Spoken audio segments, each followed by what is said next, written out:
सभी मसीह भाइयों को जय मसीह की। देखिए, आज हम अपने चैनल पर जानेंगे। मैं आपका स्वागत करता हूं अपने चैनल मसीह हरकेश पर।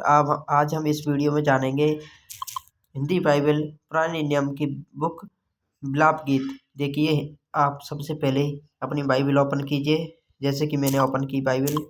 यहाँ पर आपको देखिए मेरे भाइयों पुराना नियम निकालना है। पुराने नियम में आपको देखिए विलाप गीत की बुक या पुस्तक दिखाई दे रही होगी। देखिए मेरे प्रिय भाइयों, इस बुक में हम विलाप गीत की पुस्तक के बारे में जानेंगे कि विलाप गीत। देखिए कि विलाप गीत पुस्तक क्यों लिखी गई है और किस कारण से लिखी गई है, और विलाप गीत के माध्यम से हमारे परमेश्वर प्रभु यीशु मसीह और क्या संदेश देना चाहते हैं हमसे। देखिए, संपूर्ण बाइबल परमेश्वर की प्रेरणा से लिखी गई है, प्रभु यीशु मसीह की प्रेरणा से लिखी गई है। प्रभु यीशु ने स्वयं कहा है, मैं और पिता दोनों एक हैं। जो कोई मुझे जानता है मेरे पिता को जानता है, जिसने मैं ग्रहण किया मेरे पिता को ग्रहण किया। देखिए, हम इस गीत में हम जानेंगे विलाप गीत। विलाप किसे कहते हैं? जब मनुष्य के दुख आता है, विपत्ति आती है जीवन पर, तब मनुष्य विलाप करता है, या संकट के समय मनुष्य विलाप करता है। किसके सामने? परमेश्वर के सामने। हम देखेंगे कि ये विलाप गीत क्यों लिखी गई है बुक, इसके द्वारा हमें परमेश्वर क्या संदेश देना चाहते हैं, क्या समझाना चाहते हैं, और हमारे सामने इस परमेश्वर का या परमेश्वर द्वारा विलाप गीत की बुक का लिखवाने के पीछे परमेश्वर का क्या उद्देश्य रहा है, देखते हैं हम इस वीडियो में। देखिए, यहाँ पर आपको दिखाई दे रही होगी विलाप गीत, यहाँ पर आपको लेखक दिखाई दे रहे होंगे। हम देखते हैं आगे क्या होता है इसमें। पुस्तक में लेखक का नाम नहीं है। देखिए, इस पुस्तक है ना, इस पुस्तक में लेखक का तो नाम है ही नहीं। यहूदी एवं मसीह परंपराएं दोनों यिर्मयाह को इसका लेखक मानती हैं। जो यहूदी हैं और मसीह परंपराएं दोनों यिर्मयाह नबी को ही क्या इस बुक का लेखक मानती हैं। इस पुस्तक के लेखक ने यरूशलेम के विनाश के परिणाम देखे थे। क्या होता है कि इस पुस्तक के लेखक ने क्या किया है? यरूशलेम के विनाश के क्या देखे थे? परिणाम देखे थे।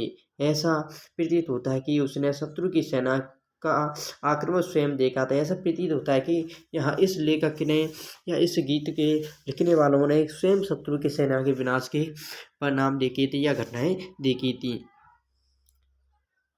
यिर्मयाह दोनों ही घटनाओं के समय वहां उपस्थित था। यहूदियों ने परमेश्वर से विद्रोह करके वाचा तोड़ी थी।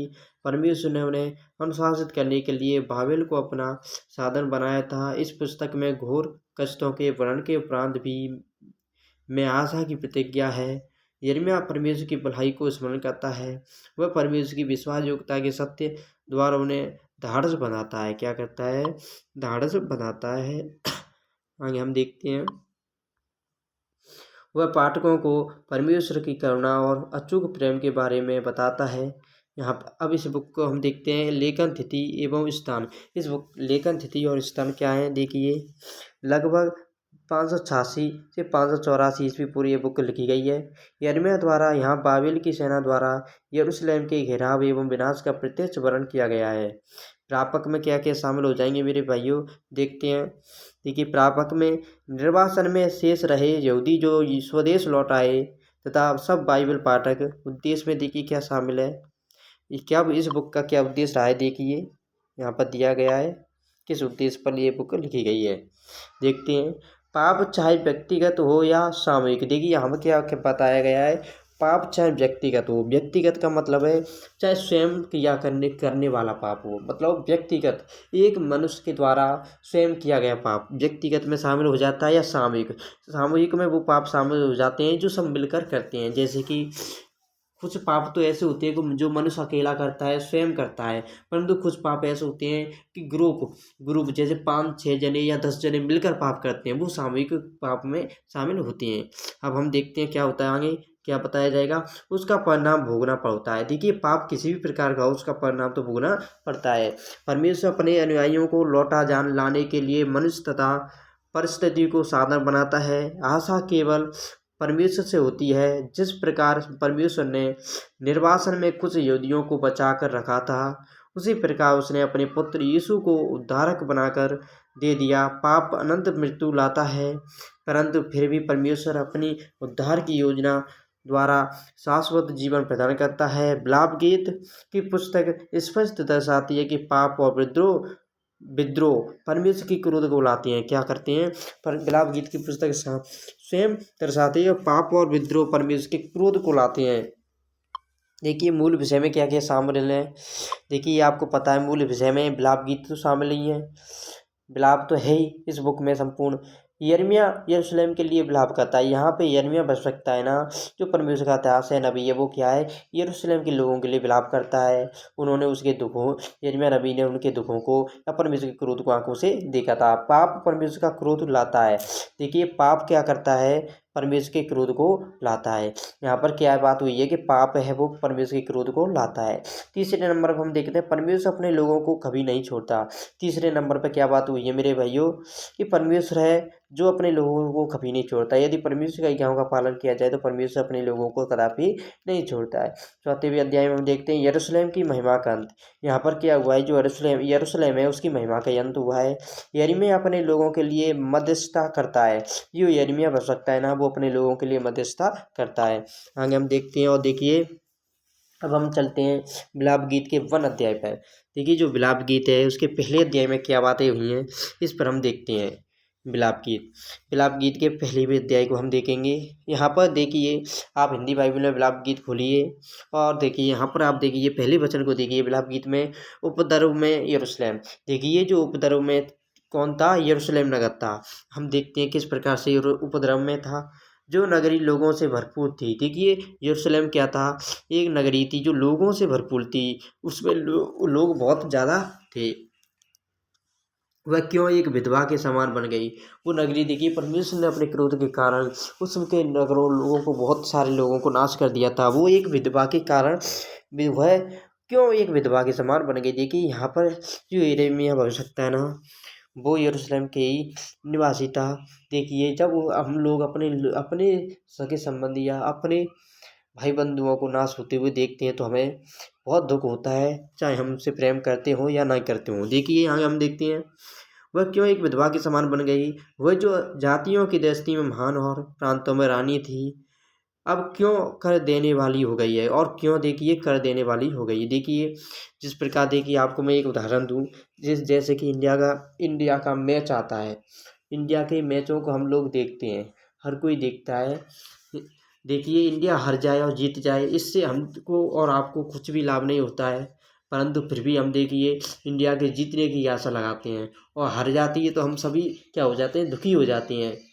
देखिए इसी प्रकार यहाँ पर भी होता है। जब हम जो लोग जिस देश में जिस नगर में रहते हैं उस नगर पर विपत्ति आती है तो हर मनुष्य को दुख होता है। ऐसा ही देखिए यिर्मयाह भविष्यवक्ता की ने इस बुक को, इसी कारण से यिर्मयाह भविष्यवक्ता ने इस बुक को लिखा है। वह जो जातियों की दृष्टि में महान और प्रांतों में रानी थी, अब क्यों कर देने वाली हो गई। और देखिए क्यों कर देने वाली हो गई। रात को वह फूट फूट कर रोती है और उसके आंसू गालों पर धड़कते हैं। देखिए क्या होता है, जो रात को है वो फूट फूट कर रोती है और उसके आंसू धड़कतों क्या करते हैं? उसके आंसू गालों पर धड़कते हैं या गालों पर आते हैं। देखिए आगे हम बढ़ते हैं। उसके सब यारों में से अब कोई उसे शांति नहीं देता। और देखिए उसके सभी यारों में से अब कोई उसे शांति नहीं देता है। उसके सब मित्रों ने उससे विश्वासघात किया है और उसके शत्रु बन गए हैं। यहूदा दुख और घटित दासत्व के कारण परदेश चली गई है, परंतु अन्य जातियों में रहती हुई वह चैन नहीं पाती। उसके सब खदेड़ने वालों ने उसकी सकेटी में उसे पकड़ लिया है। सिय्योन के मार्ग विलाप कर रहे हैं, क्योंकि नियत पर्वों में कोई नहीं आता। उसके सब फाटक सुनसान पड़े हैं, उसके याजक कराहते हैं। उसकी कुमारियाँ शोकित हैं। देखिए जो कुंवारी लड़कियाँ हैं वो भी क्या हैं? शोकित हैं। और कुमारे और जवान भी शोकित हैं। और वह आप कठिन दुख भोग रही हैं। और क्या हुआ है? वो आप कठिन दुख भोग रही हैं। आगे हम देखते हैं। उसके द्रोही प्रधान हो गए हैं, उसके शत्रु उन्नति कर रहे हैं, क्योंकि यहोवा ने उसके बहुत से अपराधों के कारण उसे दुख दिया है। उसके बाल बच्चों को शत्रु हाँक हाँक कर बँधुआई में ले गए। सिय्योन की पुत्री का सारा प्रताप जाता रहा है। उसके हाकिम ऐसे हिरणों के समान हो गए हैं, जिन्हें कोई चरागाह नहीं मिलती। वे खदेड़ने वालों के समान सामने से बलहीन होकर भागते हैं। यरूशलेम ने इन दुख भरे और संकट के दिनों में जब उसके लोग विद्रोहियों के हाथ में पड़े और उसका कोई सहायक न रहा। क्या हुआ? विद्रोही को हाथ में पड़े थे और उनका कोई दुश्मनों के हाथ पड़े थे और उनका कोई सहायक भी नहीं हुआ।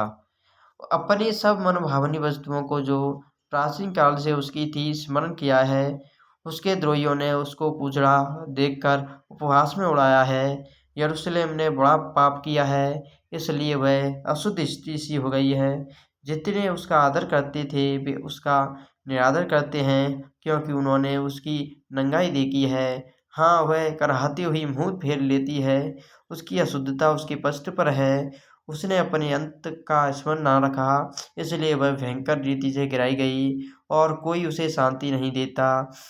हे यहोवा, मेरे दुख पर दृष्टि कर, क्योंकि शत्रु मेरे विरुद्ध सफल हुआ है।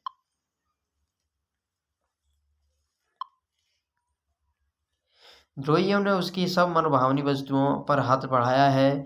हाँ, निजातियों को जिनके विषय में तूने आज्ञा दी थी कि वे तेरी सभाओं में भागी न होने पाएंगे, उनको उसने तेरे पवित्र स्थान में घुसा हुआ देखा है। उसके सब निवासी कराहते हुए भोजन वस्तु ढूंढ रहे हैं।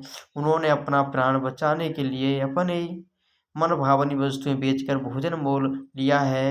हे यहोवा, दृष्टि कर और ध्यान से देख, क्योंकि मैं तुच्छ हो गई हूँ।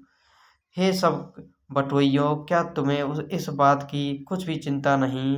दृष्टि करके देखो, क्या मेरे दुख से बढ़कर कोई और पीड़ा है जो यहोवा ने अपने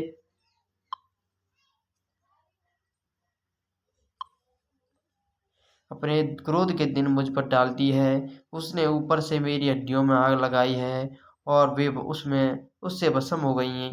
उसने मेरे पैरों के लिए जाल लगाया और मुझको उल्टा फेर दिया है। उसने ऐसा किया कि मैं त्यागी हुई सी और रोग से लगातार निर्बल रहती हूँ। उसने जुए की रस्सियों की समान मेरे अपराधों को अपने हाथ से कैसा खसा है। उसने उन्हें भटक भटक कर मेरी गर्दन पर चढ़ाया और मेरा बल घटा दिया है, जिनका मैं सामना भी नहीं कर सकती। उन्हीं के बस में यहोवा ने मुझे कर दिया है। यहोवा ने मेरे सब पराक्रमी पुरुषों को तुच्छ जाना। क्या हुआ है? यहोवा ने, परमेश्वर ने मेरे सभी पराक्रमी कार्यों को तुच्छ जाना। आगे हम देखते हैं। उसने नियत पर्व का प्रचार करके लोगों को मेरे विरुद्ध बुलाया कि मेरे जवानों को पीस डाले। यहूदा की कुमारी कन्या को यहोवा ने मानो कुंड में फेरा। देखिए, यहूदा की जो कुंवारी कन्या को यहोवा ने मानो कुंड में फेरा है। इन बातों के कारण मैं रोती हूँ, मेरी आंखों से आंसू की धारा बहती रहती है, क्योंकि जिस पसंदीदा के कारण मेरा जी हरा भरा हो जाता था वह मुझसे दूर हो गया है। मेरे बच्चे अकेले हो गए हैं, क्योंकि शत्रु प्रबल हुआ है। सिय्योन हाथ फैलाए हुए है, उसे कोई शांति नहीं देता। यहोवा ने याकूब के विषय में यह आज्ञा दी है कि उसके चारों ओर के निवासी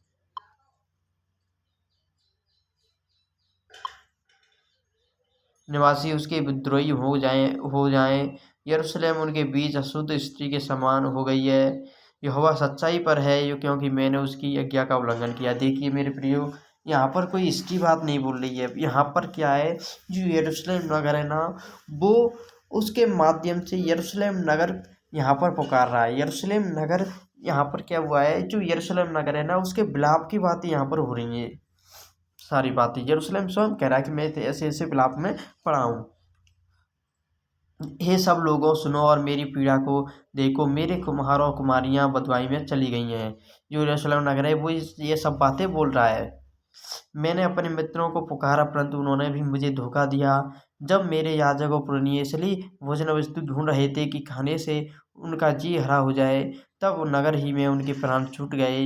हे यहोवा, दृष्टि कर, क्योंकि मैं संकट में हूँ। देखिए, जो परमेश्वर का यहाँ ये बातें तो यिर्मयाह नबी के द्वारा लिखी गई हैं। जब देखिए, परंतु ये सब बातें यिर्मयाह नबी किसके, यरूशलेम के बारे में लिख रहे हैं। मेरी अंतड़ियाँ ऐंठी जाती हैं, मेरा हृदय उलट गया है, क्योंकि मैंने बहुत बलवा किया है। बाहर तो मैं तलवार से निर्वंश होती हूँ और घर में मृत्यु विराज रही है। उन्होंने सुना है कि मैं कराहती हूँ, परंतु कोई मुझे शांति नहीं देता। मेरे सब शत्रुओं ने मेरी विपत्ति का समाचार सुना है। वे इससे हर्षित हो गए हैं कि तू ही ने यह किया है, परंतु जिस दिन की चर्चा तूने प्रचार करके सुनाई है उसको तू दिखा, तब वे भी मेरे समान हो जाएंगे। उनकी सारी दुष्टता की ओर दृष्टि कर, और जैसा मेरे सारे अपराधों के कारण तूने मुझे दंड दिया है वैसा ही उनको भी दंड दे,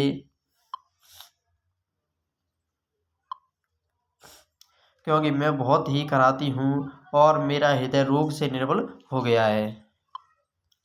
अब देखिए हम ये विलाप गीत दूसरे अध्याय में क्या देखते हैं।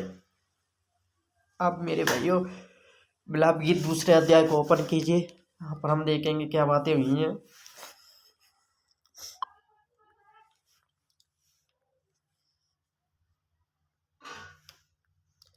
यरूशलेम के साथ परमेश्वर का क्रोध, यहाँ पर क्या है, इसका टॉपिक क्या रहेगा इस दूसरे अध्याय का, यरूशलेम के साथ परमेश्वर का क्रोध। जो यरूशलेम नगर है ना, उसके साथ क्या परमेश्वर का क्रोध रहा है, परमेश्वर का क्रोध भड़का है उसके ऊपर। देखते हैं किस प्रकार से परमेश्वर का क्रोध भड़का था।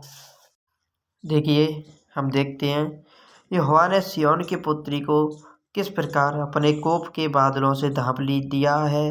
उसने इसराइल की शोभा को आकाश से धरती पर पटक दिया, और कोप के दिन अपने पाँव की चौकी को स्मरण नहीं किया।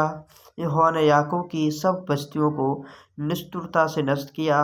उसने रोष में आकर यहूदा की पुत्री के दृढ़ गढ़ों को ढाकर मिट्टी में मिला दिया है। उसने हाकिमों समेत राज को अपवित्र ठहराया।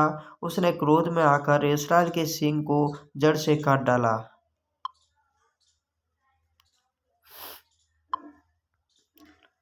उसने शत्रु के सामने उनकी सहायता करने से अपना दाहिना हाथ खींच लिया है। उसने चारों ओर भस्म करती हुई लौ के समान याकूब को जला दिया है। उसने शत्रु बनकर धनुष छुड़ाया और बैरी बनकर दाहिना हाथ बढ़ाए हुए खड़ा है, और जितने देखने में मन भावने थे उन सब को उसने घात किया। सिय्योन के पुत्री के तंबू पर उसने आग के समान अपनी जलजलाहट भड़का दी है। यहोवा शत्रु बन गया, उसने इसराइल को निगल लिया। उसके सारे भवनों को उसने मिटा दिया और उसके गढ़ों को नष्ट कर डाला, और यहूदा की पुत्री का रोना पीटना बहुत बढ़ाया। जो यहूदा की पुत्री की थी उसका भी रोना पीटना बहुत बढ़ाया। आगे देखते हैं, उसने अपना मंडप बहारी के मचान के समान अचानक गिरा दिया। अपने मिलाप स्थान को उसने नाश किया। यहोवा ने सिय्योन में नियत पर्व और विश्राम दिन दोनों को भुला दिया है, और अपने भड़के हुए कोप से राजा और याजक दोनों का तिरस्कार किया है। यहोवा ने अपनी वेदी मन से उतार दी और अपना पवित्र स्थान अपमान के साथ तज दिया है। उसके भवनों की दीवारों को उसने शत्रुओं के बस में कर दिया। यहोवा के भवन में उन्होंने ऐसा कोलाहल मचाया कि मानो नियत पर्व का दिन हो। यहोवा ने सिय्योन की कुम्हारी की सरपना तोड़ डालने की ठानी थी।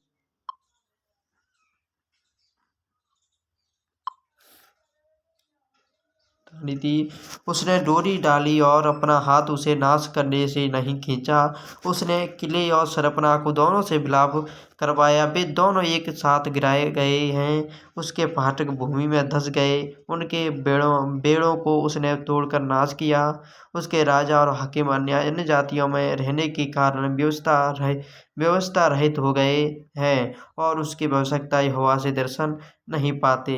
सिय्योन की पुत्री के पुरनिये भूमि पर चुपचाप बैठे हैं। उन्होंने अपने सिर पर धूल उड़ाई और टाट का फेंटा बांधा है। यरूशलेम की कुमारियों ने अपना अपना सिर भूमि तक झुकाया है। देखिए कितनी बड़ी भयानक की दुख की बात है, कितना दुख नगर पर आया। मेरे प्रियो देखते हैं, आप देखते रहिए, पढ़ते रहिए मेरे साथ। मेरी आंखें आंसू बहाते बहाते धुंधली पड़ गई हैं, मेरी अंतड़ियां ऐंठी जाती हैं। मेरे लोगों की पुत्री के विनाश के कारण मेरा कलेजा फट गया है, क्योंकि उस बच्चे वरन दूध पीते बच्चे भी नगर के चौकों में मूर्छित होते हैं। वे अपनी अपनी माता से रोकर रोकर कहते हैं, अन्न और दाख मधु का हैं। वे नगर के चौकों में घायल किए हुए मनुष्य के समान मूर्छित होकर अपने प्राण अपनी माता की गोद में छोड़ते हैं। हे यरूशलेम की पुत्री, मैं तुझसे क्या कहूँ, मैं तेरी उपमा किससे दूँ। हे सिय्योन की कुमारी कन्या, मैं कौन सी वस्तु तेरे सामने ठहरा कर तुझे शांति दूँ।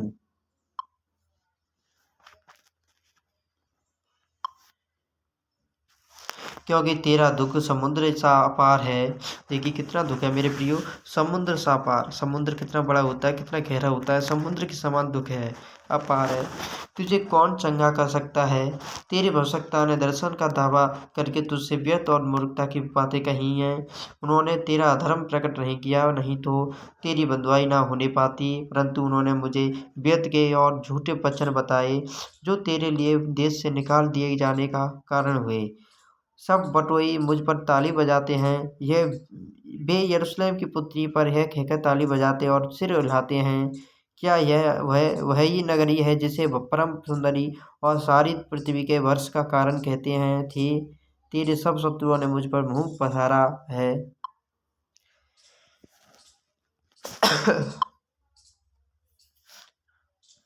वे ताली बजाते और दांत पीसते हैं, वे कहते हम उसे निगल गए हैं। जिस दिन की बाट हम जोते थे वह यही है, वह हमको मिल गया, हम उसको देख चुके हैं। यहोवा ने जो कुछ ठाना था वही किया भी है, जो वचन वह प्राचीन काल से कहता आया है वही उसने पूरा भी किया है। उसने निष्ठुरता से तुझे ढा दिया है, उसने शत्रुओं को तुझ पर आनंदित किया है और तेरे द्रोहियों के सिंग को ऊंचा किया है। हे वे प्रभु की ओर तन मन से पुकारते हैं, हे सिय्योन की कुमारी की सरपना अपने आंसू रात दिन नदी के समान बहाती रहे।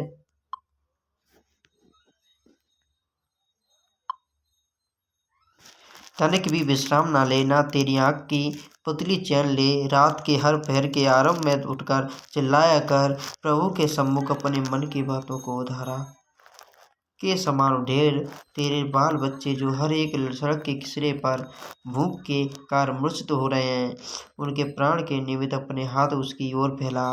हे यहोवा, दृष्टि कर और ध्यान से देख कि तूने यह सब दुख किसको दिया है। क्या स्त्रियां अपना फल अर्थात अपनी गोद के बच्चों को खा डालें? देखिए ये अकाल के समय की बात हुई है, क्योंकि इसराइल पर अकाल भी पड़ा था। हे प्रभु, क्या याजक और भक्ता तेरे पवित्र स्थान में घाट किए जाएं, सड़कों में लड़के और बूढ़े दोनों भूमि पर पड़े।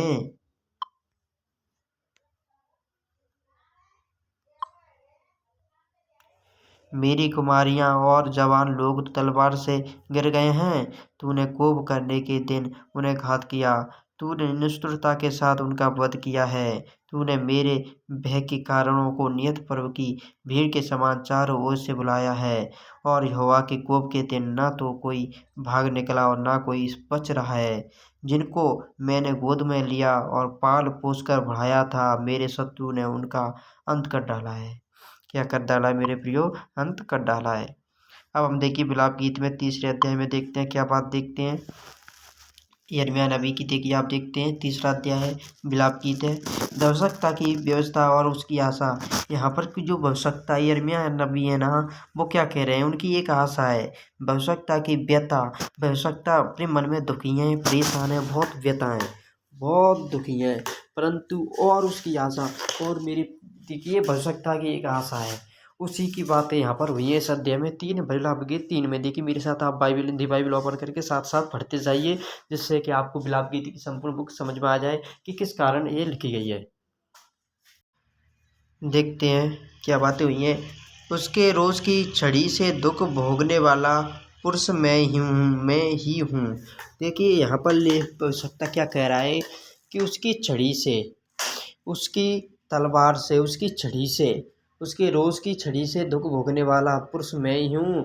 वह मुझे ले जाकर उजाले में नहीं अंधियारे में ही चलाता है। यहाँ पर दास क्या कह रहा है कि मुझे लेकर वो उजाले में नहीं अंधियारे में ही चलाता है। उसका हाथ दिन भर मेरे ही विरुद्ध उठता है रहता है। उसका और क्या होता है, उसका हाथ दिन भर मेरे ही विरुद्ध उठता रहता है। उसने मेरा मांस और चमड़ा गला दिया है और मेरी हड्डियों को तोड़ दिया है।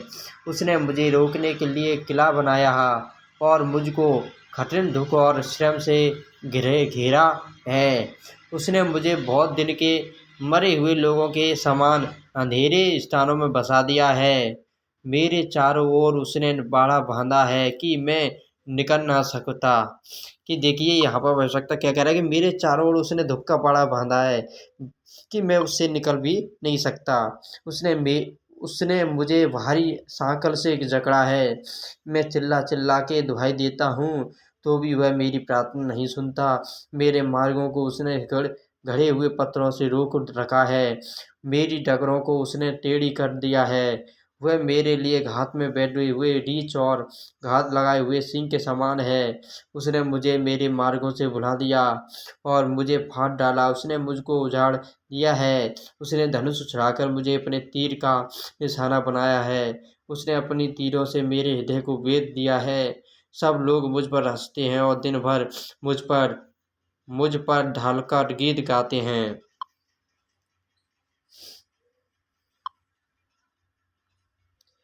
उसने मुझे कठिन दुख से भर दिया है और नागदौना पिलाकर तृप्त किया है। उसने मेरे दांतों को कंकड़ से तोड़ डाला और मुझे ब्राग से ढाँप दिया है और मुझको मन से उतारकर कुशल से रहित किया है। मैं कल्याण भूल गया हूँ, इसलिए मैंने कहा मेरा बल नष्ट हुआ और मेरी आशा जो यहोवा पर थी वह टूट गई है। मेरा दुख और मारा मारा फिरना, मेरा नागडौने और विष का पीना स्मरण कर मैं उन्हीं पर सोचता रहता हूँ। इससे मेरा प्राण टला जाता है, परंतु मैं यह स्मरण करता हूँ, इसलिए मुझे आशा है हम मिट नहीं गए। यह यहोवा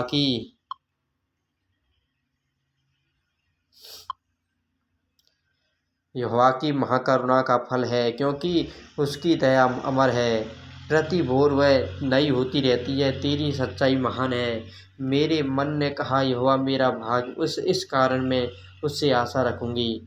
जो यहोवा की बाट जोते और उसके पास जाते हैं उनके लिए यहोवा भला है। यहोवा से उद्धार पाने की आशा रखकर चुपचाप रहना भला है। पुरुष के लिए जवानी में जुआ उठाना भला है। वह यह जानकर अकेला चुपचाप रहे कि परमेश्वर ही ने उस पर यह बोझ डाला है।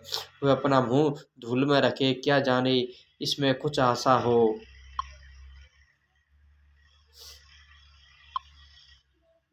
वह अपना गाल अपने मारने वाले की ओर फेरे और नाम धराई कर सहता रहे, क्योंकि प्रभु मन से सर्वदा उतारे नहीं रहता। चाहे वह दुख भी दे तो भी अपनी करुणा की बहुतायत के कारण वह दया भी करता है, क्योंकि वह मनुष्यों को अपने मन से ना तो दबाता है और ना दुख देता है। पृथ्वी भर के बंदियों को पांव के तले दलित करना, किसी पुरुष का हक परम प्रधान के सामने मारना और किसी मनुष्य का मुकदमा बिगाड़ना, इन तीन कामों को यहोवा देख नहीं सकता। यदि यहोवा ने आज्ञा ना दी हो तब कौन है कि वचन कहे और वह पूरा हो जाए।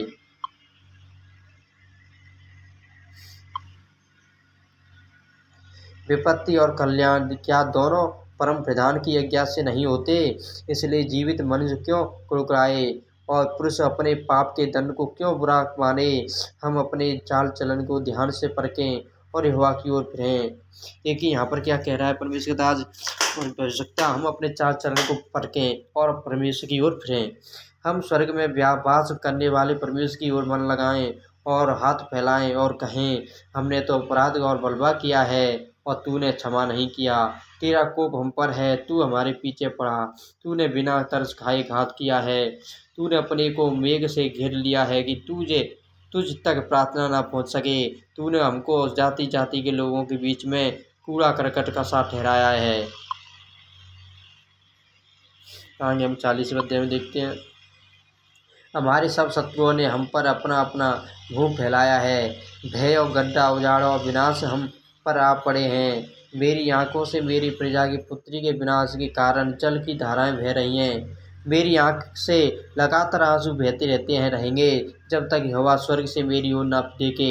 अपनी नगरी की सब स्त्रियां का हाल देखने पर मेरा दुख बढ़ता है। जो व्यर्थ मेरे शत्रु बने हैं, उन्होंने निर्दयता से चिड़िया के समान मेरा हैर किया है।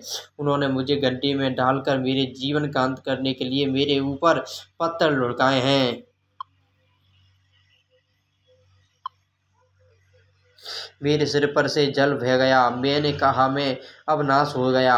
हे यहोवा, गहरे गड्ढे में से मैंने तुझसे प्रार्थना की, तूने मेरी सुनी की। जो दुहाई देकर मैं चिल्लाता हूँ उससे कान ना फिर ले।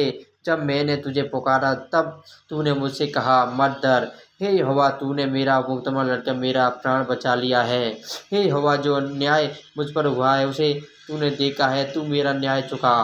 जो बदला उन्होंने मुझे लिया और जो कल्पनाएं मेरे विरुद्ध की उन्हें भी तूने देखा है। हे यहोवा, जो कल्पनाएं और निंदा वे मेरे विरुद्ध करते हैं वे भी तूने सुनी है।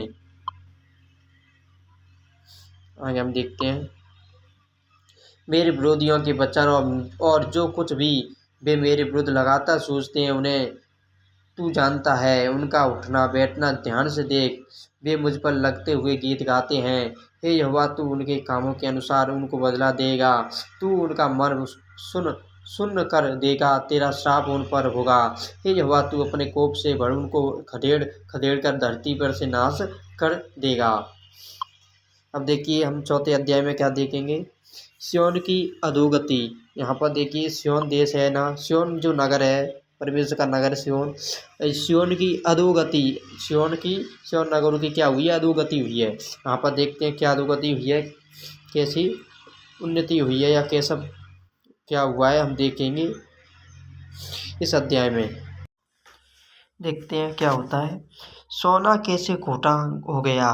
देखिए यहाँ पर क्या बात की हुई है, सोना कैसे खोटा हो गया, अत्यंत खरा सोना कैसे बदल गया।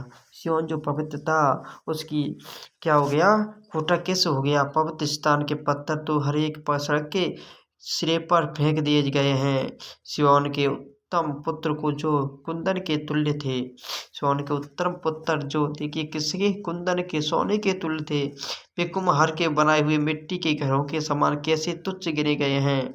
गीदड़िन भी अपने बच्चों को थन से लगाकर पिलाती है, परंतु मेरे लोगों की बेटी बन के शुतुर्मुर्गों के तुल्य निर्दयी हो गई हैं।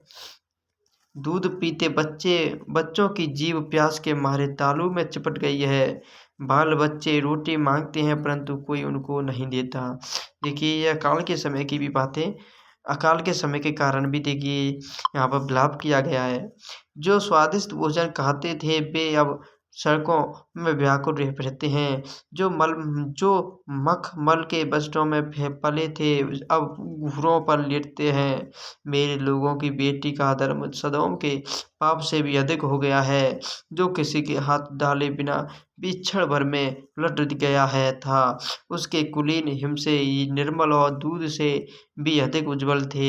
उनकी देह मूंगों से अधिक लाल और उनकी सुंदरता नीलमणि की सी थी, परंतु अब उनका रूप अंधकार से भी अधिक काला है। वे सड़कों में पहचाने नहीं जाते। उनका चमड़ा हड्डियों में सट गया और लकड़ी के समान सूख गया है।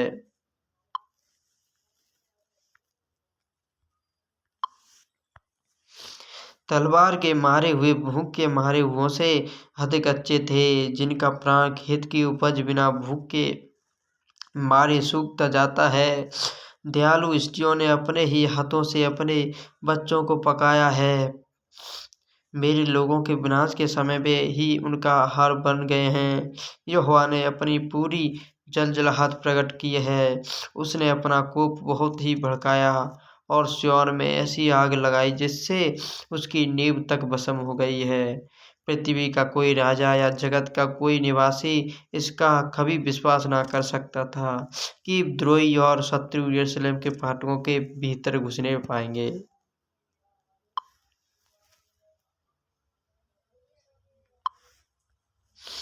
यह उसके भविष्यवक्ताओं के पापों और उसके याजकों के अधर्मों के कामों के कारण हुआ है, क्योंकि वे उसके बीच धर्मियों की हत्या करते आए हैं।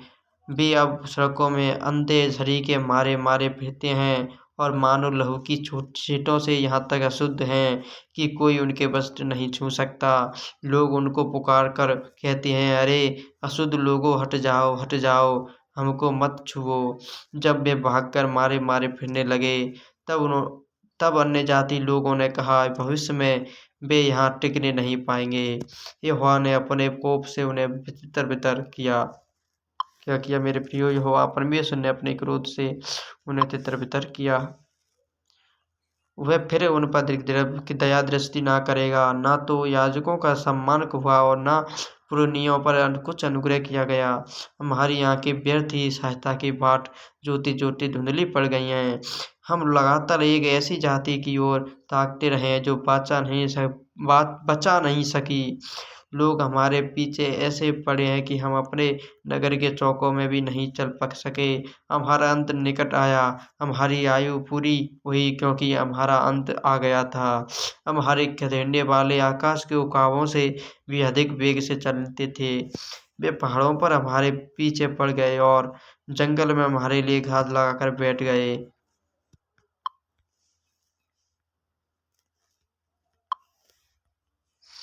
यहोवा का अभिषिक्त, जो हमारा प्राण था और जिसके विषय हमने सोचा था कि अन्य जातियों के बीच हम उसकी शरण में जीवित रहेंगे, वह उनके खोदे हुए गड्ढों में पकड़ा गया। हे सदोम की पुत्री, तू जो उस देश में रहती है, हर्षित और आनंदित रह, परंतु यह कटोरा तुझ तक भी पहुँचेगा और तू मतवाली होकर अपने आप को नंगा करेगी। हे सिय्योन की पुत्री, तेरे अधर्म का दंड समाप्त हुआ, वह फिर तुझे इस बँधुआई में न ले जाएगा। परंतु हे अदोम की पुत्री, तेरे अधर्म का दंड अब तुझे देगा और वह तेरे पापों को प्रकट कर देगा। यहाँ पर क्या अदोम की बातें हुई हैं। अब हम देखिए लास्ट के अध्याय में 5वें अध्याय में क्या देखते हैं, यहाँ पर क्या बातें हुई हैं। पुनर्स्थापना की प्रार्थना। यहाँ पर देखिए परमेश्वर के दास यिर्मयाह के द्वारा यहाँ पर क्या हुआ है, विलाप गीत के माध्यम से। यहाँ पर देखिए गीत के माध्यम से परमेश्वर का दास प्रार्थना कर रहा है कि अपने देश की पुनः स्थापना कर, अपने देश को पुनः दृढ़ और मजबूत कर। देखिए किस प्रकार से प्रार्थना की जा रही है। हे यहोवा, स्मरण कर कि हम पर क्या क्या बीता है और हमारी ओर दृष्टि करके हमारी नामधराई को देख। हमारा भाग परदेशियों का हो गया और हमारे घर परायों के घर हो गए। हम अनाथ और पिताहीन हो गए, हमारी माताएं विधवा सी हो गई हैं। हम मोल लेकर पानी पीते हैं, हमको लकड़ी भी दाम से मिलती है। खदेड़ने वाले हमारी गर्दन पर टूट पड़े हैं। हम थके गए हैं, हम विश्राम नहीं मिलता। हम स्वयं मिस्र के अधीन हो गए हैं और असुर के भी, ताकि पेट भर सकें। हमारे पुरखाओं ने पाप किया और मर मिटे हैं।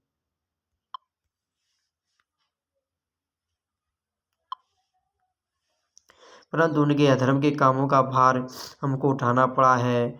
हमारे ऊपर दास अधिकार रखते हैं, उनके हाथ से कोई हमें नहीं छुड़ाता। जंगल में की तलवार के कारण हम अपने प्राण जोखिम में डालकर भोजन वस्तु ले आते हैं।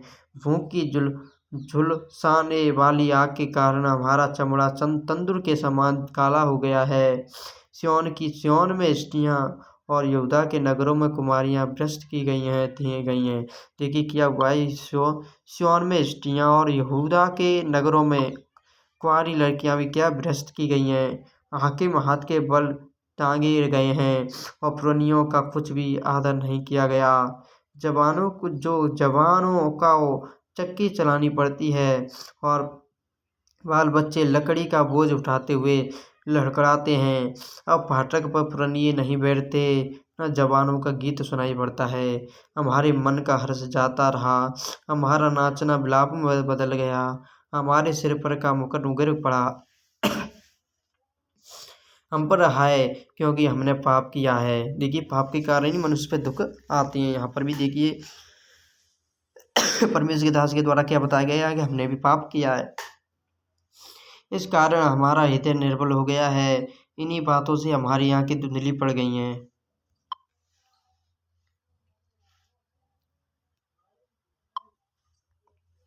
क्योंकि सिय्योन पर्वत उजाड़ पड़ा है, उसमें सियार घूमते हैं। परंतु हे यहोवा, तू तो सदा तक विराजमान रहेगा, तेरा राज्य पीढ़ी पीढ़ी बना रहेगा। तूने क्यों हमको सदा के लिए भुला दिया है और क्यों बहुत काल के लिए हमें छोड़ दिया है। हे यहोवा, हमको अपनी ओर फेर, तब हम फिर सुधर जाएंगे।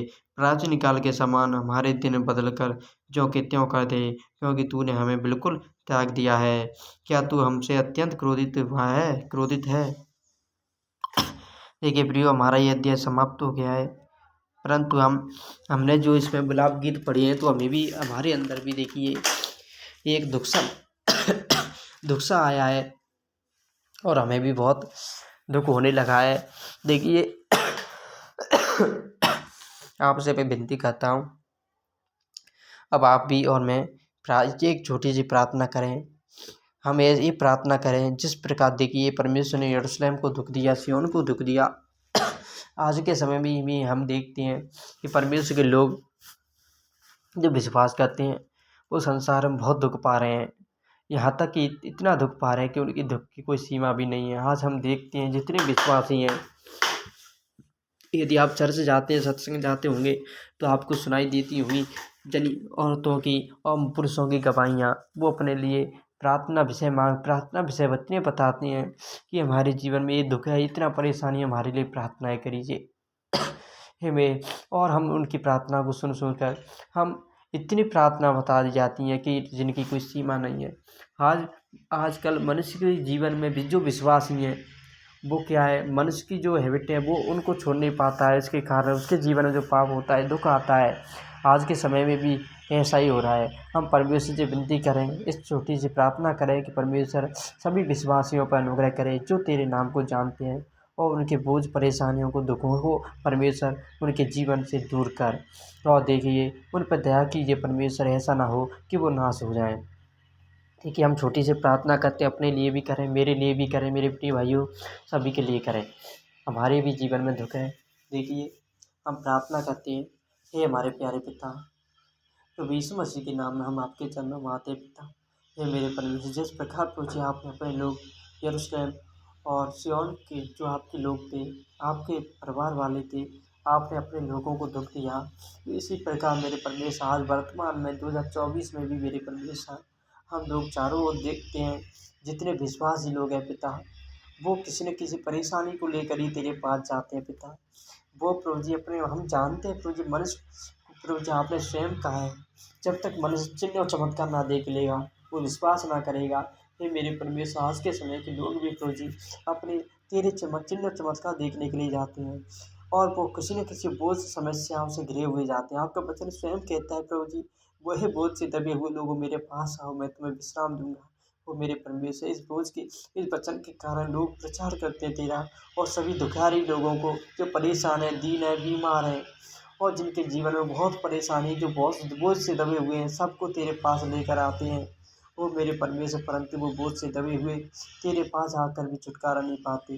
जिस प्रकार तू अपने लोगों को यरूशलेम में भूल गया था, और इसी प्रकार आज वर्तमान में भी तू अपने विश्वासियों को, लोगों को भूल जाए। मेरे परमेश्वर, मैं तुझसे विनती करता हूँ, करते हैं सामर्थ्य परमेश्वर सभी लोग की सभी विश्वासियों पर अनुग्रह कर परमेश्वर, सभी विश्वासियों पर अनुग्रह कर कि सभी लोग आज क्या करें, आज तेरे अनुग्रह की दृष्टि पाएं और सबका बोझ हल्का हो जाए। मेरे प्यारे पिता, इतनी आपसे विनती करते हैं प्रभु यीशु के सामर्थ्य नाम में।